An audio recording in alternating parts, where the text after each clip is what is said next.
Hello? Hello? Are we shooting? Okay. So anyone who paid attention last week, I'm trying to get more comfortable talking while shooting video because I'm building up towards turning my travel blog into an IRL stream to help me with my travels over the coming year. So hopefully I can keep this going today for a good 10-20 minutes. We'll see, but we're gonna walk from here into town, the town of Marquette, Michigan, on the Upper Peninsula of Michigan, and just kind of enjoy some time. So Marquette, in case you don't know, it's supposed to be like cold and rainy and snowy and miserable this time of year. Right now it's like the day before Halloween, and usually things are really cooling down. You'll even notice like all the trees are bare because they're kind of expecting colder weather. But in a weird fluke, we have really nice weather right now. It's like in the 50s and 60s, and it's really comparable to kind of California fall type weather, which is what I'm used to, so I'm not going to complain, obviously. But yeah, we're just at the very tail end of fall, and I would expect winter to start here probably in a couple weeks, assuming we don't just keep getting nice weather like this. But this is, okay, where are we? So this is like the Carp River. It's a really well-known river slash stream here in the Marquette area. Really good fishing. You can do like trout and steelhead and salmon and stuff when the season is right. And this, of course, is Lake Superior, where the city is located on. I'll go over here and show you it, I guess, the morning view. It's just a really nice place to be. It's very clean. The water, like as you can see, today's just a perfect day. The waves can get really intense when it's stormy. But on days like today, it's just like, it looks like a lake. It doesn't have giant waves or anything. But it also kind of reminds me of back in college, when I lived in Santa Barbara. The water always kind of looked like this, even though it's the ocean out there, because we had the Channel Islands blocking the big waves. So you kind of had this similar feel with just really blue waters that could go on forever. And yeah, as you can see, it's pretty much the perfect day here. So let's make use of it. So why am I trying to turn my blog into a vlog or an IRL stream? Mostly because next year I'm planning a trip to Japan. I'm hoping to go out to Japan and travel all around. And my target date, I don't know, it's kind of flexible right now. I'm aiming for fall of 2023, but also I know some other people, a family that I was close to back in California is thinking of going to a trip to Japan. And from what I hear, we're looking at like winter of 2023. And I don't know, it'd be really cool to see them. There'd be some former students and stuff that I saw and haven't seen in a long time. But those are kind of the target ranges. I guess I could also do like a spring 2024 trip to see the sakura blossoms and stuff. And that would be really cool too. But right now I'm hoping to do a trip up north. Hang on, we're gonna do a slight aside here. So there's Marquette, Michigan. There's the city of Marquette, kind of in the distance. That's where we're gonna be walking to right now. I probably won't keep you guys with me for the whole walk, but at least a part of the walk here. It's a really pretty town, really nice city, very affable. So, and there, kind of just show you around a little. There's our lighthouse, historic lighthouse right there in the distance. And there's kind of a more modern lighthouse that guides ship into our harbor. This is our harbor area. That right there is what's called an ore dock. So back in the day, there was like a railroad line that hooked up to that thing, and it would dump iron ore to these huge ships that would come into our harbor. And then they would carry that iron through Lake Superior, out all the way towards like Pittsburgh and East Coast cities for processing, Detroit, etc. Anyways, back to the trip. So yeah, I'm thinking of going north on my Japanese trip. I'd really like to go start my trip in Sapporo and spend a few days there, and then work my way south to Aomori Prefecture, which is where a lot of the farms and orchards and really good fruit is grown in Japan. Like, Japan's kind of world known for growing just insanely good fruit. And so I kind of want to check that out. Like, I've seen videos and photos of even like apples and things. You think of an apple and you like cut into it, and it's kind of like bland here in America. But there, like, you cut into it and it just like explodes with juice, and there are even like these pockets in the apple of just like pure sweet juice, and I think they call it like honey or something. It just looks like a completely different experience. So it'd be kind of cool to go there just to see some of these farms, do some stuff there. And then from there I'd like to go south to like Sendai, and then work my way down to the mountains around Mount Fuji and do some hiking and backpacking.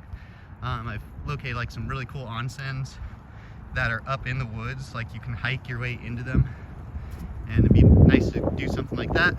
And then just go down to Tokyo, Kyoto area and see some of the spots there and call it a trip. But obviously, if it's a winter trip, that'd be really hard to do. Japan's one of the snowiest countries on earth, actually, and Sapporo is like the snowiest city, I think, on earth, in terms of population. Like, it's comparable to places up here. Like, Marquette gets around 150 to 200 inches of snow in a winter, and places like Houghton, up on the Keweenaw Peninsula here in Michigan, can get up to 300 inches of snow. And Sapporo is comparable to like Houghton area, but at the same time it's like a big city with millions of people, so that's got to be really interesting how that works out with that much snow there. So yeah, if it's a winter trip and I'm seeing former students and seeing a family and stuff, I'm probably going to be on the southern end of Japan, looking at Tokyo, Kyoto, the southern kind of mountains, where there are a lot of nice like hot springs and onsens and stuff there. And then going down to like Okinawa area, something like that. But that's the idea of the trip, and I've been looking at it for a while now, trying to plan it out. I've been studying Japanese, learning the Nihongo, and I really need to learn it well because I actually have a very bad seafood allergy. Like, all seafood pretty much is murder for me. So I really need to know how to tell people that,